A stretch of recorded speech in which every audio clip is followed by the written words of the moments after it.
Oi, pessoal. Oi, Vini. Tudo Tudo bem? bem? Tudo ótimo. Estamos aqui para o nosso segundo encontro, na realidade, um bate-papo a respeito de Ayurveda e de Yoga.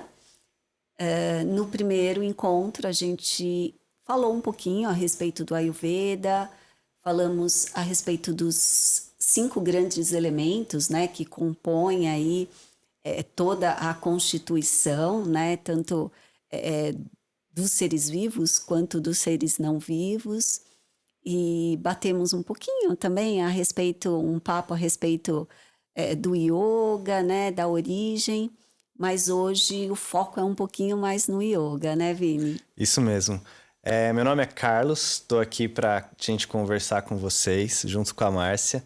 Então, curte a gente no Instagram, curte a gente aqui no YouTube, no Spotify, que a gente vai colocar esses vídeos lá para vocês ouvirem e comentarem. Então, comenta, compartilha, ajuda a gente aí nessa divulgação do yoga também.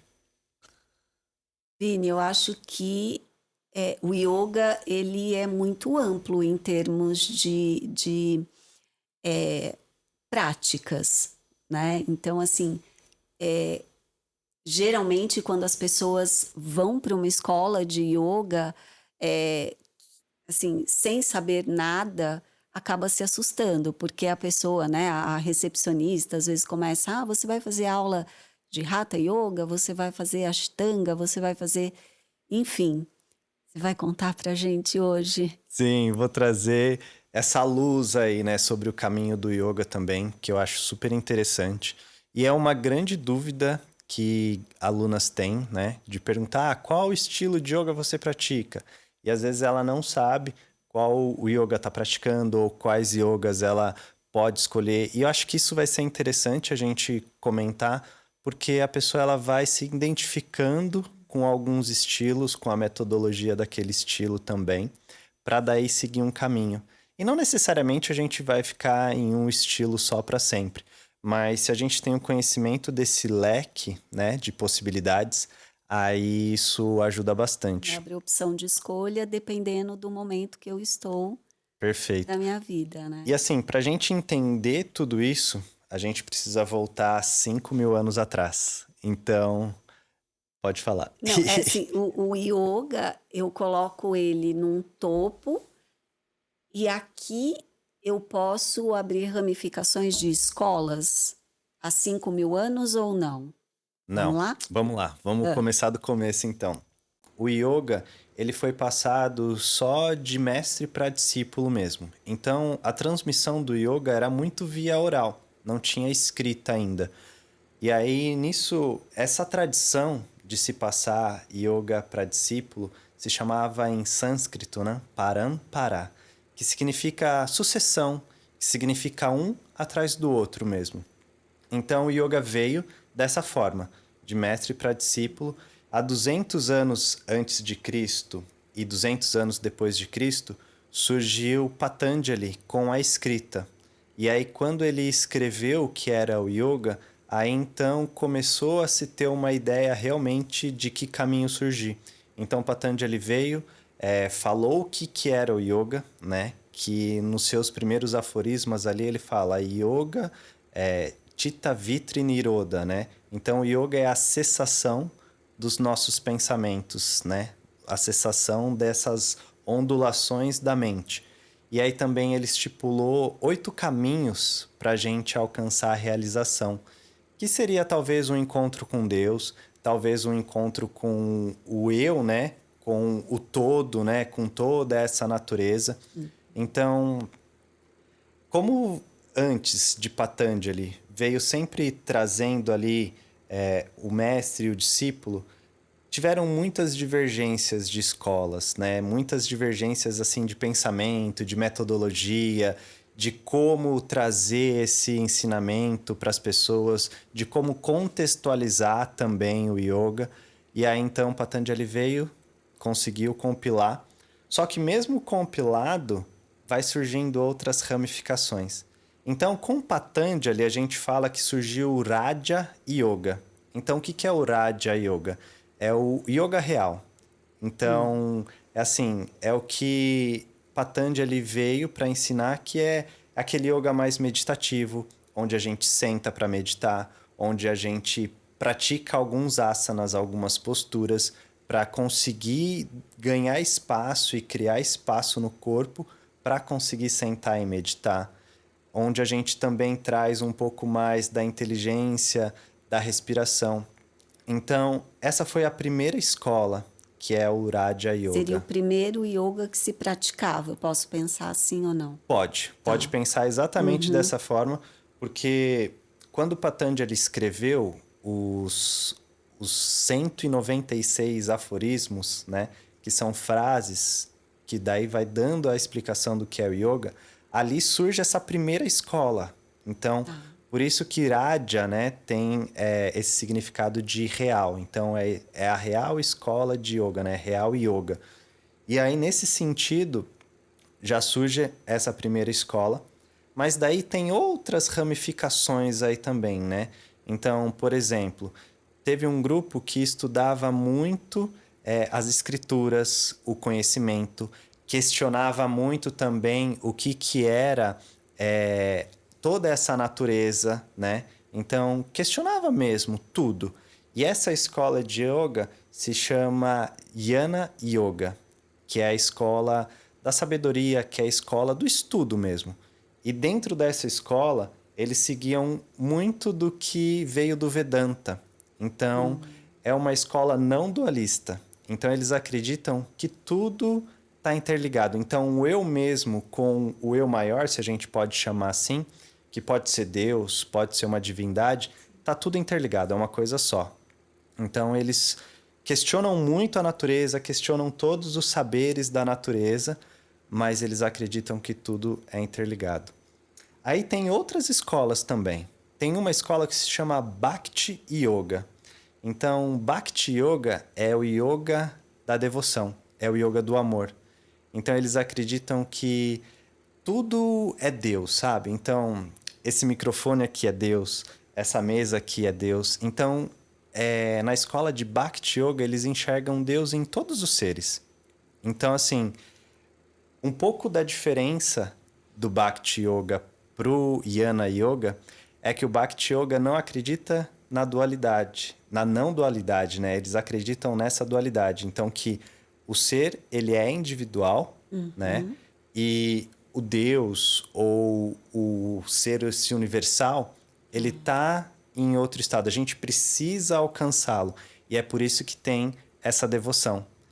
E pensando nessa devoção, eu trouxe até um texto, né, um poema que eu achei lindo assim, que fala um pouco desse sentido mesmo de acreditar que não estão todos juntos. E aqui, né, esse bate-papo nosso, o que eu quero? Eu não quero falar sobre a dualidade, eu não quero falar sobre a não dualidade, mas eu quero trazer possibilidades, sabe? Então, possibilidades do pensar. Porque eu acho que, ora, eu vejo que Deus está dentro de mim, então eu sou não dual, mas, ora, eu também vejo que Deus está fora e aí eu tô na dualidade. Eu acho que talvez a vida inteira a gente vai ficar nessa dualidade. Mas lá no século XVII, teve um santo na Índia que ele escreveu o seguinte: pode a água beber a si mesma? Pode a árvore comer do seu próprio fruto? O adorador de Deus deve permanecer distinto dele. Só assim virá ele a conhecer o bem-aventurado amor de Deus. Se afirmasse, porém, que Deus é ele, são um só, esse amor e essa alegria desapareceriam num instante. Eu achei muito lindo. Muito. É muito Muito lindo. profundo. E quem escreveu foi o santo Tukaraman. Ele viveu em Mumbai, na Índia. E eu acho muito interessante o que ele falou, porque é justamente isso. Você vê Deus ali no fruto, mas a árvore não come do fruto. Então, existe essa dualidade, sabe? Existe realmente um Deus e o eu mesmo. Então, eu achei fantástico e é muito lindo, né? E eu acho que a vida, a gente vai passando por vários momentos onde, ora a gente vai ver que realmente Deus está dentro da gente, hora a gente vai ver que não está. E assim, eu não falo de Deus, né, pra gente ter uma religião, pra gente, preciso adorar, não. Isso é um pensamento. E Deus, talvez para mim hoje, do fundo do meu coração, seja o amor e a compaixão. Então, se você tem amor e compaixão dentro do seu coração, você também é Deus. Eu acredito muito nisso. Dentro do Ayurveda, a gente acredita muito nessa chispa divina que existe dentro de todos os seres. Então, você tem dentro de você mesmo uma força divina, né? Esse divino também, né? Como você acabou de colocar, algo maior, uma força, uma energia, né?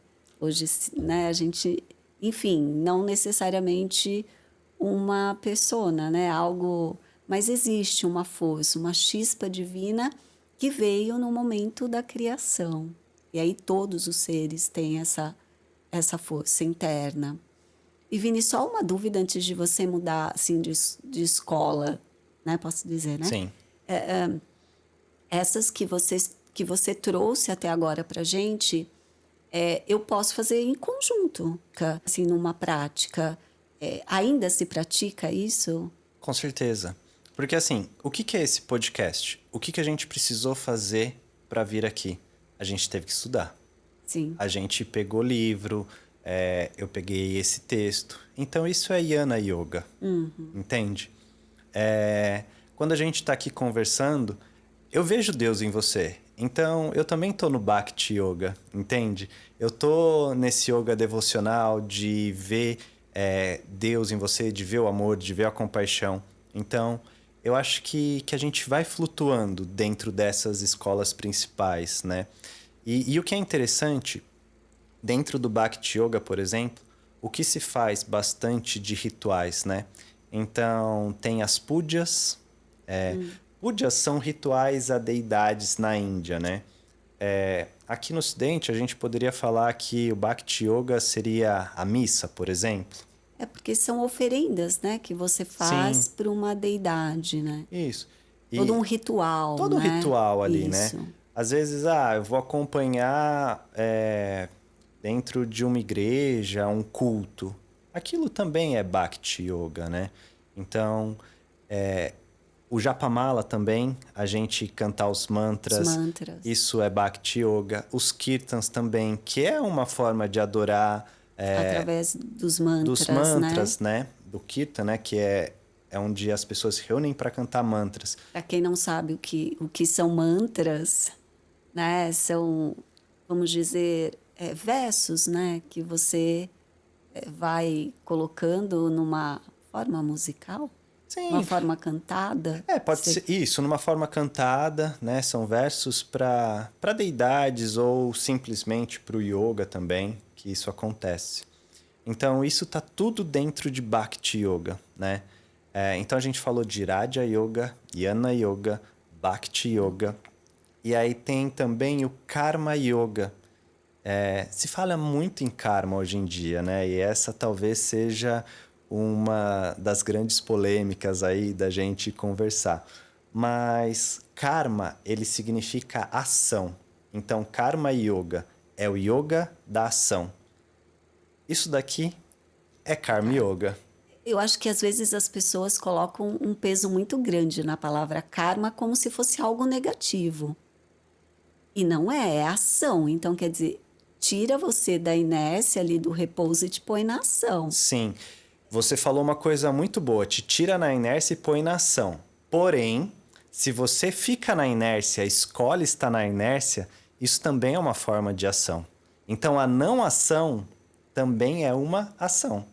Eu escolhi não agir. Então, isso é uma ação. A consequência disso aí, bom, aí a gente começa, Aí, né, já é um outro assunto, né? já é um outro assunto. Mas o Karma Yoga é essa se colocar a trabalho, né? Se colocar a serviço sem esperar nada em troca. Então, isso que é o interessante também. A gente se colocar e entender o outro, né? Se colocar para ajudar o outro, se colocar como, não oferenda, mas assim, você Se dar o colocar seu disponível tempo. ali, Isso, né? você estar disponível. Eu acho que uma das preciosidades que a gente tem é o tempo. Então, você dar o tempo para outra pessoa, isso é Karma Yoga. Eu acho que hoje se fala muito isso, né? Nessa escuta, realmente estar ali presente para ouvir a outra pessoa. Isso se faz muito necessário hoje. Muito, muito. E voltando, pensando lá no nosso episódio anterior, a gente falou muito sobre ansiedade. E às vezes a ansiedade é a gente não estar fazendo a ação necessária, mas a gente colocar a ação em outras coisas. E quando a gente acalma, né? Quando a gente para, talvez essa ansiedade ela vai se dissipando. Com certeza. Quando a gente se coloca um pouco no lugar do outro, se coloca para ouvir o outro, para perceber o outro, né? Dentro de sem esperar nenhuma ação, a gente não vai ficar ansioso, porque a gente só está oferecendo o que a gente tem. Então, eu acho que isso é bem bacana também dentro da escola do Karma Yoga, né? E aí, continuando as escolas, a gente entra em Hatha Yoga. Porque até agora acho que o pessoal está falando, mas espera aí, não é esse yoga que eu faço. A gente faz todas essas escolas principais, sabe? E aí, dentro do Hatha Yoga, que é uma outra escola de yoga, né? Então, Ha é sol, Ta é lua.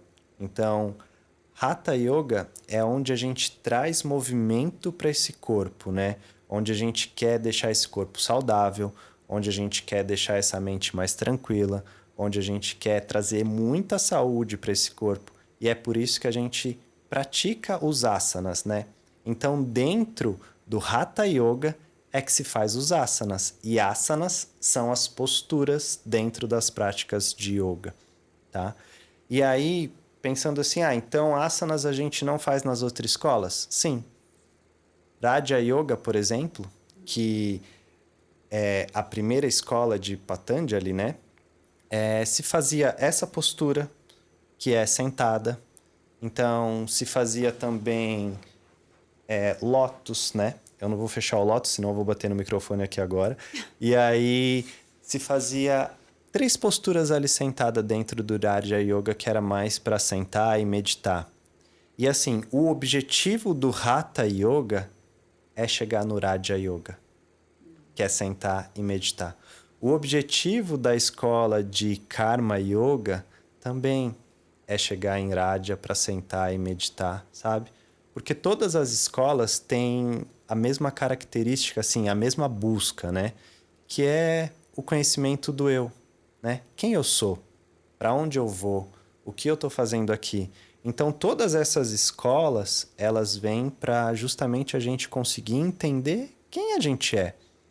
E é isso que eu passo dentro do Hatha Yoga para os meus alunos, que eu gosto de questionar. Eu sou uma pessoa que gosta de dar possibilidades. E quem me ensinou a dar possibilidades? Talvez a vida, mas o yoga trouxe assim um caminho, sabe? Ele falou, olha, a possibilidade está aqui e tem muita mais possibilidades. E aí então a gente consegue tranquilizar essa mente e entender e enxergar realmente essas possibilidades que vão surgindo.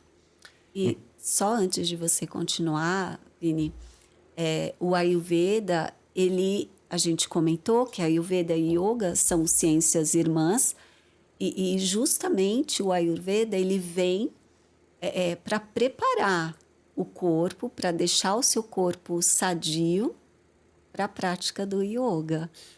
Que tá tudo relacionado, né?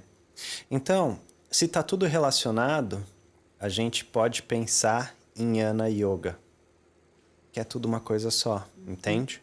Então, e é esse estudo que a gente faz. Então, esse podcast é um estudo. Eu estou estudando um pouco do yoga, você está trazendo o estudo do Ayurveda, a gente está cruzando esses dois que se complementam. E talvez isso também seja essa forma de entender melhor essa vida, de ter essa sabedoria, né? E aí, continuando dentro do Hatha Yoga, que foi essa quinta escola, né, que eu trago, essa visualização mesmo, trazer essa atenção para o corpo. E o que eu acho interessante também é que por muitas vezes, quando a gente começa a praticar yoga, o que acontece? a nossa mente vai lá para cima, fica todo vateado, é isso? Isso. E aí quando a gente fica lá no vata, lá pro alto, a gente esquece que tá aterrado. E aí quando a gente pratica Hatha Yoga, é para A aterrar. terra. É pra gente lembrar que a gente tá nessa terra, que a gente tá nesse plano. Que não adianta eu querer todos os poderes místicos do yoga, sabe? Fazer posturas. Não, é pra trazer pra terra. E isso eu aprendi lá em 2020, com Prana e Apana, que é dentro de Hatha Yoga. Então, só para esboçar um pouquinho, Prana é quando a gente inspira, né? Eu tô trazendo esse sopro de vida para dentro de mim. E Apana, quando eu expiro, quando eu tô tirando todos os fluidos do meu corpo. Apana é quando eu quero aterrar. Então, lá em 2020 eu aprendi a aterrar. Eu aprendi a colocar meus pés no chão, aprendi a descer esse cóccix para baixo. Isso a gente aprende praticando yoga, praticando asanas dentro de Hatha Yoga. Você sabe que a Pana, ele é um subdosha do Vata. Olha aí. Viu só? Essas conexões que a gente quer, esses insights que a gente quer trazer para vocês, para a gente ir conversando. Porque eu acho que vai dando pontinhos de luzes aí, sabe? E esse é um dos objetivos que a gente está aqui. E aí, continuando dentro dessa escola de Hatha, daí surgiu uma outra escola que é o Tantra Yoga, que também tem muitos questionamentos sobre o Tantra. E assim, se a gente for falar de todas as práticas que a gente faz hoje, é Tantra Yoga, sabe? Porque a gente trabalha o corpo. O Tantra, a palavra Tantra, né? Ela significa teia. Então, ela significa esse esse cruzar, sabe? Essas linhas. Várias Então, linhas e várias linhas que daí vai formando essa teia, né? E o Tantra, ele vem para a gente observar e cultivar toda a beleza desse plano, dessa vida. Então é por isso que trabalha-se muito o corpo. Mas dentro de Tantra também, né? Aí eu já estou falando dentro do Tantra, tá? Aham. Surgiram duas escolas ali que é interessante a gente ter esse Eu pensamento acho que que o vem que do... chegou pra gente é muito a parte sexual, É né? muito a parte sexual que chega dentro quando a gente fala em É, Tantra, né? geralmente quando a pessoa ouve Mas Tantra, assim, toda a prática que vem para o corpo, que a gente sente o corpo, é Tantra. Então, a gente está movimentando o corpo, isso é Tantra. Só que daí, quando trouxe para cá, né, para o Ocidente, aí tudo se deturpou. Então, é triste. É triste porque até para a gente falar um pouco mais sobre o Tantra, talvez já esteja muitos preconceitos aí e já tem algumas repulsas também, igual você fez agora, né? é, Mas o interessante é que dentro dessa escola de Tantra surgiu o Laya Yoga. E o que é o Laya Yoga? É o yoga da dissociação. Então, existe uma meditação que eu adoro, que é você sentir os pés e sentir que eles se dissolveram. Você não tem mais pé. Aí você vai meditando, você sente que não tem mais pernas. Você sente seus joelhos, mas eles não existem mais. Então, Laya Yoga é esse yoga da dissolução. Então, assim, é do... Você é tudo, mas não é nada, não é? sabe? E você vai se esvaziando. E aí você vai se soltando. Isso é muito bonito também. Muito lindo. É muito bonito. E aí, também dentro, né, que agora me veio, do Tantra, surgiu a escola do Kundalini Yoga, que daí também está dentro de Hatha, que a gente trabalha o corpo, que Kundalini ele traz mais aquela ação da gente conseguir ativar a serpente interna, né, essa que é a Kundalini, para elevar todo esse poder, né, essa Shakti aí, da base da nossa coluna até o universo, né? Então é como se a gente ativasse os chakras do nosso corpo, tá? Kundalini a gente já, assim, já está um pouco mais familiarizado aqui, né? Sim, já está muito mais familiarizado com Isso. Kundalini Yoga, porque traz um pouco mais da prática da respiração e dos movimentos, né? e aí você vai movimentando junto com a respiração. Mas isso é Tantra Yoga também, entende? Só que aí se a gente fala que é Tantra, né? Vai tendo um certo preconceito aí também. E aí, então, vamos lá. A gente chega no yoga moderno, porque isso foi tudo lá com o Patanjali, as escolas que surgiram, né? Até os dias de hoje. Então, o que temos hoje? Hoje todo mundo se pratica Hatha Yoga, porque é o yoga do corpo. Agora vocês já sabem, né? A gente já entendeu isso, que Hatha Yoga é o yoga do corpo. E aí, dentro do Hatha Yoga, existem algumas escolas mais principais, que daí é o Hatha Yoga tradicional, que a gente pode se dizer, que é onde a gente faz poucas posturas, com mais permanência. Daí tem o Vinyasa Yoga, que também é uma escola bem tradicional, e o Ashtanga Yoga, que já é uma escola onde se define certas posturas para se fazer, e aí você só vai avançando na prática quando você conseguir chegar naquela postura. Então é sempre a mesma sequência? Você pode falar No um pouquinho da Ashtanga diferença? Tá, eu falo da diferença. No Ashtanga, é sempre a mesma postura que você vai se praticando. Existem 6 séries. Então, aqui no Brasil, só para vocês terem uma ideia, a gente tem professores que chegaram só até a 3ª série. Então, a primeira e a segunda já são bem desafiadoras, a terceira também. Então, são séries que vão limpando o corpo e tudo mais.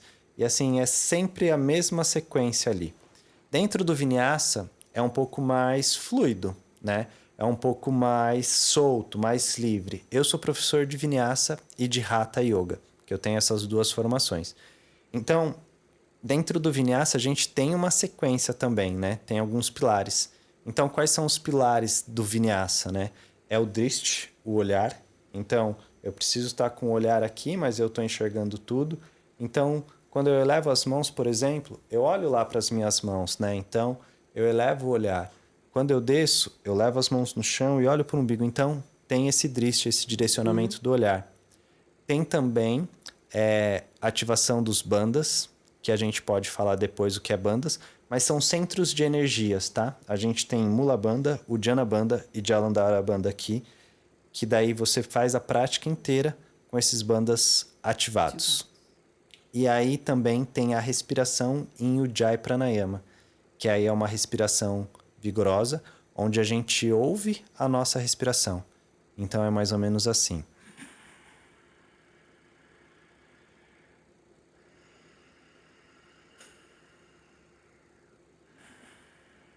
Então eu forço o ar para entrar e eu forço o ar para sair também. Só que assim, no começo a gente ouve a nossa respiração, mas o interessante é você fazer uma respiração silenciosa, mas fazer ela vigorosa, tá? E aí isso é tudo dentro do Vinyasa, né? Que são os pilarzinhos ali do Vinyasa. Então, para ficar mais claro, para você entender assim, Hatha Yoga, por exemplo, em 1h15 de aula, eu vou fazer de 6 a 10 posturas no máximo. Porque eu faço a postura e fico na permanência. E vou ajustando o meu corpo. No Vinyasa, uma aula de 1h15, mais ou menos, a gente vai fazer em torno de umas 25 a 30 posturas. Então, percebe a diferença de um e do outro? E aí dentro, né, essas são, acredito que as principais escolas.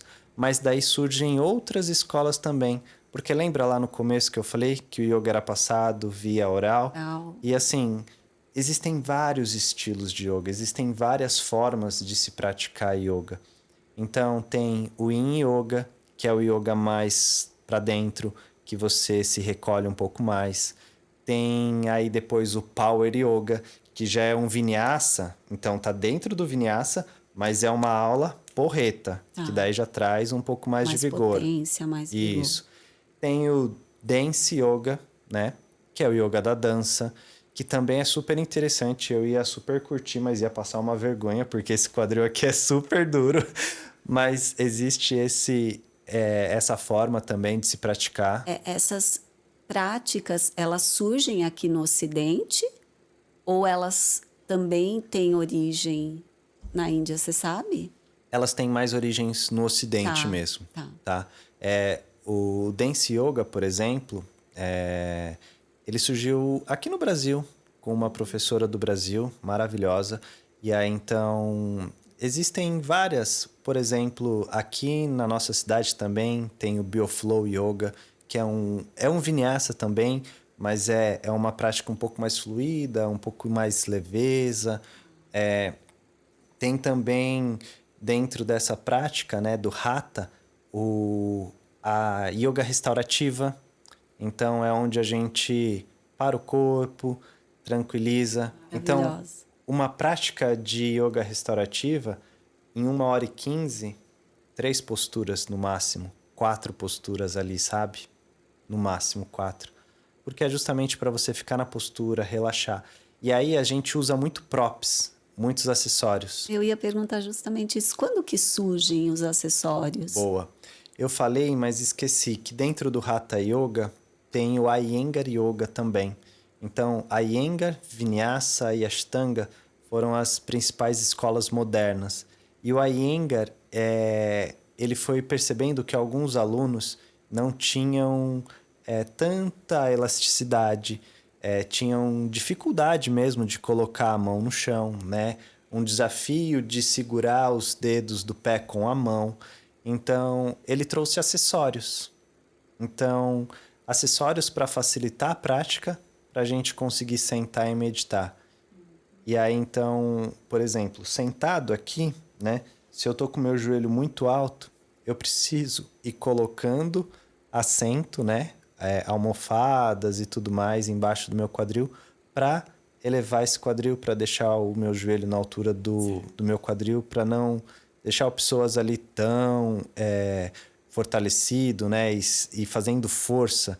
E aí a gente acaba Pra não usando estressar esses, tanto. para não estressar tanto, usando esses acessórios. E aí no yoga restaurativo se usa muito acessório. Então usa almofadão, usa cobertor, usa tudo que tiver. Então acho que dentro das escolas é um pouco isso, né? E tem também o hot yoga, né? Verdade, olha, já estava esquecendo do hot yoga. E Hot para o yoga. Ayurveda, oi? Então, o hot yoga, por incrível que pareça, né? Ele é de um indiano, que aí ele veio para os Estados Unidos, o Bikram Yoga, que criou, né? Esse hot yoga. E é uma sala, tá? Só para vocês entenderem. É uma sala de yoga com temperaturas a 40 graus ali mais ou menos, e se faz uma prática de vinyasa. Então, é uma prática mais Derrete. fluida e com bastante calor. Para que se faz isso, né? Eu acredito muito que é para ter mais elasticidade, então o corpo quente a gente consegue ganhar mais flexibilidade no corpo e para um detox. Então eu já fiz algumas aulas de hot yoga e assim eu perco ali no mínimo umas 500 gramas, meio quilo de água, né? De suor ali, de transpiração. Então, às vezes, para um detox é bom também, sabe? Eu vejo esses benefícios aí da prática. O Vini, para o pessoal, né, que agora você apresentou, né, esse leque, a gente fica um pouco perdido, assim. Então, como que eu escolho, né? Eu tenho que levar em consideração o objetivo que eu quero, eu vou levar em consideração, logicamente, que eu sempre vou olhar o meu corpo, né? Até porque, como a gente está falando de Índia, a gente pega a anatomia, né, de um indiano, é muito diferente da nossa anatomia, né? Então, existem realmente algumas. Quando a gente vê aula, né, ou vídeos, né, de indianos fazendo posturas, você fala, não tem como, né? É puro elástico. Então, para o pessoal que está assistindo, né, para o pessoal que está nos ouvindo, como que eu faço? Eu escolho de acordo com a minha necessidade, de acordo com a minha característica, ou eu penso em tudo isso? É mais indicado eu vou para uma escola? Porque geralmente as escolas elas também são amplas, né? Elas não focam num só. Pelo menos, né, as que a gente tem aqui, né? Nós somos de Jundiaí, então aqui em Jundiaí dificilmente você vai achar uma escola que só se pratica determinada escola. Então, como que você poderia nos dar, assim, uma dica?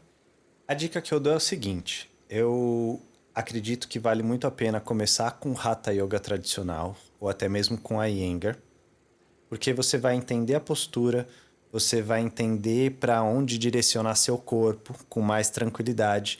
Depois que você entendeu como faz os ajustes, né, para não se machucar, aí eu acho que vale a pena começar uma prática de Vinyasa, de Ashtanga ou de Hot Yoga, enfim, de todo esse leque. Para daí fazer uma prática mais vigorosa, porque você já tem uma ideia do que é o yoga. Então eu começaria por aí. Porém, eu acho que a gente vive numa sociedade agora muito mista. Então, tem muitas pessoas buscando atividade física, correndo, fazendo funcional, fazendo físio quando precisa, fazendo N atividades. E aí essa pessoa ela já tem corpo assim muito consciente.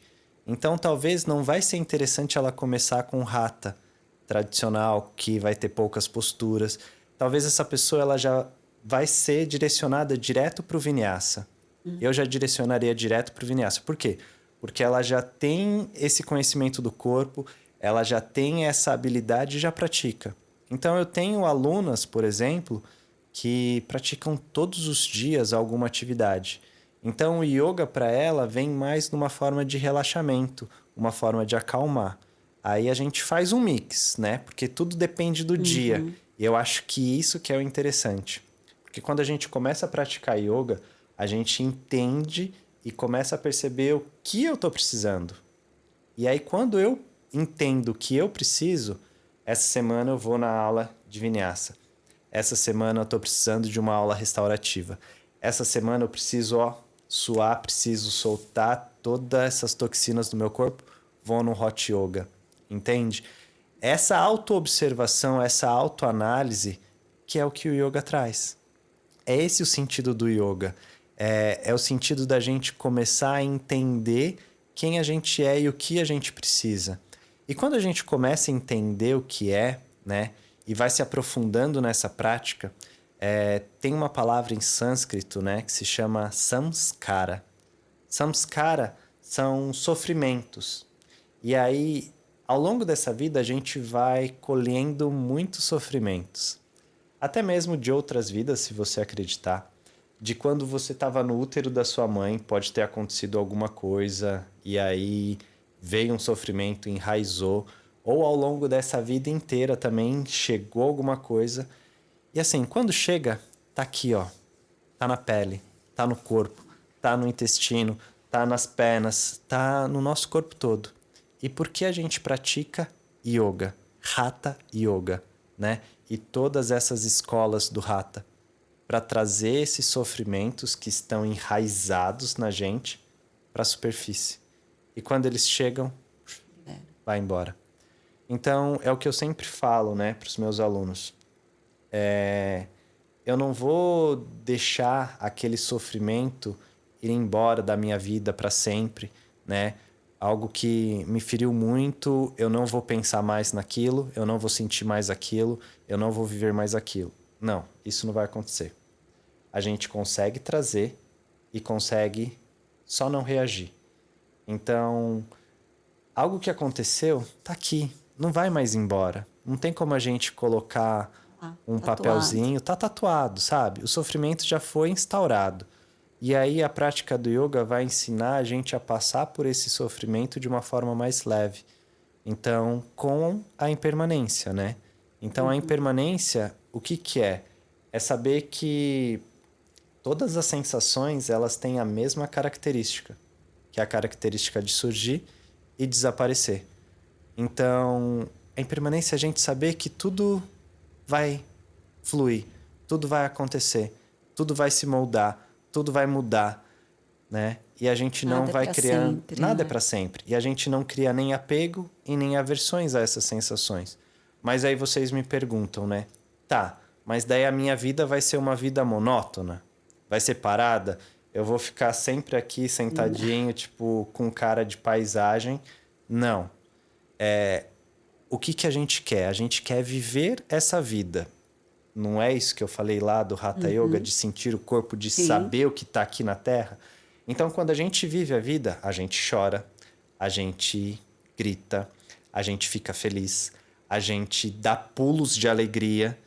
Por quê? Porque eu estou vivendo tudo, E aqui fora tá rolando coisas totalmente diferentes, né? totalmente. E aí, a gente precisa realmente sentir todas essas sensações.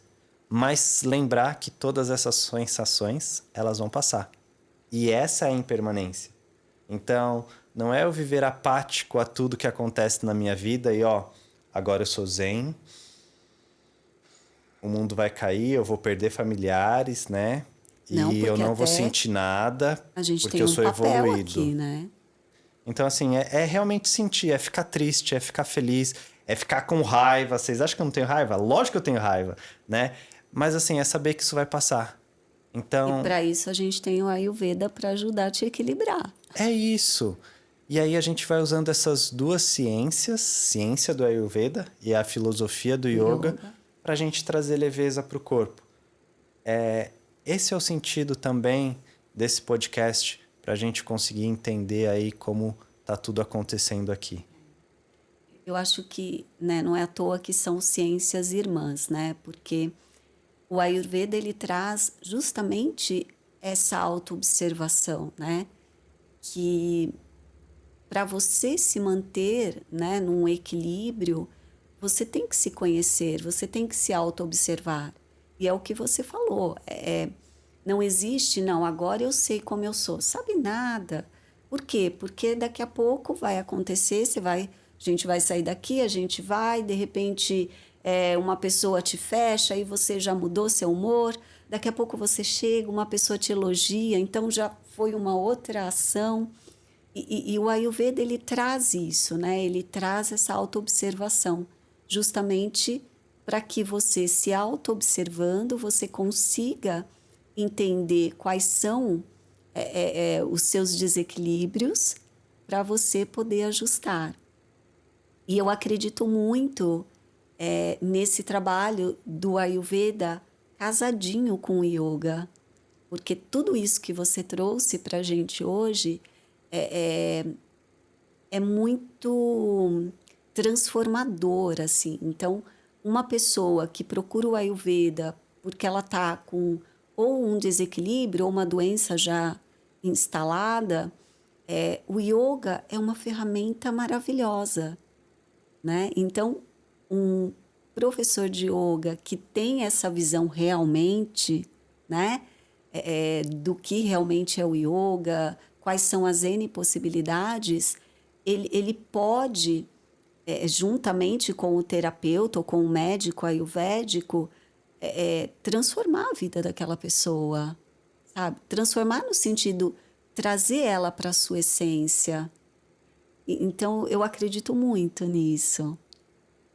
Eu acho que esse é um dos objetivos nosso, de conseguir trazer luz, né? De conseguir trazer uma sabedoria, porque estar aqui também é compartilhar dessa nossa sabedoria. E eu acredito que o que fica muito desse episódio de hoje é a gente conseguir se auto-observar para saber qual estilo de yoga eu vou querer naquela semana, naquele dia. Às vezes a gente se prepara para ir para uma aula de vinyasa, mas daí o dia foi assim caótico, super estressante e talvez você só precisa de uma aula restaurativa. Então, esse observar, esse se entender é o que o yoga quer. A gente quer esse autoconhecimento. A gente quer esse entendimento de quem a gente é, do que a gente está buscando. E assim, é fácil? Não é fácil. É desafiador? Não é desafiador. É uma constância, que foi o que você falou, sabe? Às vezes eu vou estar bom num dia, aí eu vou receber uma notícia, fico ruim, aí alguém vem, me dá um bom dia super gostoso, daí eu já fico feliz de novo. Então, o que eu gosto é de pensar nessa vida para ser vivida. E aí, sinta tudo que você precisa sentir, mas lembre que tudo passa. Tudo é impermanente. Nada fica. Eu acredito muito nessa essência que cada um traz. Então, acho que no dia a dia você procurar realmente se conectar com essa sua essência, você vai fazer boas escolhas. Talvez algumas boas escolhas vá causar algum incômodo em outras pessoas ou em outras áreas da sua vida. Mas eu acho que quando você está conectado com a sua essência, até para você passar pelos turbilhões, como você colocou, né, em alguns momentos na sua fala, a gente vai passar de uma maneira mais calma, mais tranquila. Porque tá lá, tá tatuado. Sim. Mas assim, como você vai reagir, né? Legal. É isso. A gente arrasou. Não, tô brincando. Mas a gente arrasou sim. Eu acho que é esse bate-papo que a gente quer, essa troca de ideia. Então, se você tiver alguma dúvida, manda mensagem pra gente. E lembre, compartilha, siga a gente no Instagram, siga o YouTube, siga o Spotify. E se tiver qualquer dúvida, pode mandar pra mim ou pra Márcia, que a gente tá aí pra tirar todas essas dúvidas e compartilhar, né? Conversar. E é isso. É isso, compartilhar. Gratidão. Gratidão, Vini. Obrigado.